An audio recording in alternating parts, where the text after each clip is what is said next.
Well, let's go back to the beginning.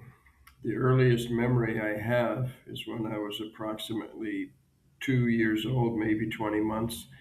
I remember distinctly the day my younger brother came home from the hospital. He had just been born. I remember everything about that day, the color of the car, the make of the car, and the people who brought my mom home, the family name. I remember all of that. I'm blessed with a memory that goes a long ways back. The first phone that we had in our house was a wooden phone with a crank on the side. You actually had to crank the side to make it ring, and two longs and a short. That was one number, and two shorts and a long, and there was like 8 people on one party line. They could all talk to each other. My parents came from Holland. I didn't learn to speak English until I was 6 in grade one. In grade one, I met a friend like me, a Dutch boy, Bill Biermann, and I asked him, "Do you have a Bible at home?" And he goes, "No." They were Roman Catholic, so they didn't need to have a Bible in the house. The priest would interpret it for them. Well, God laid it on my heart pretty hard that I need to bring them a Bible. But Saturday morning was the only day available. My parents would take us into London about 10 miles away and buy us all a Sunday ice cream, and we'd go shopping at the Salvation Army because they were very, very economical at the time, Dutch immigrants working hard.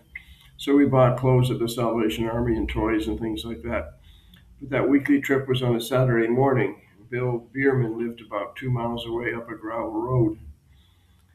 And I said to my dad, "Well, if you give me a Bible, I'll bring them a Bible." And he said, "Well, you're going to miss your ice cream." I said, "That's okay. They need a Bible."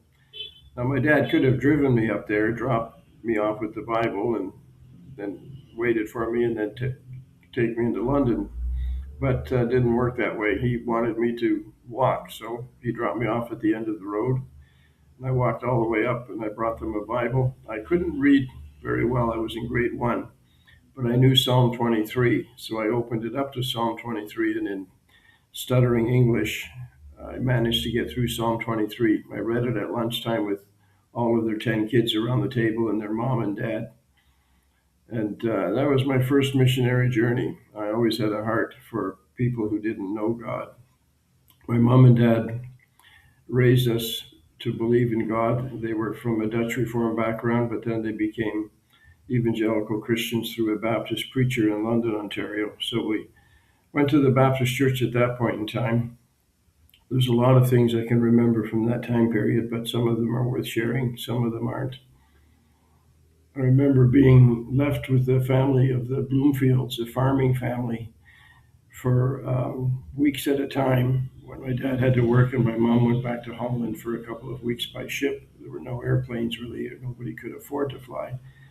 So she went back to Holland to visit with family, and my dad would drop me off at this farmer's house in the morning, and I had to stay there till supper time.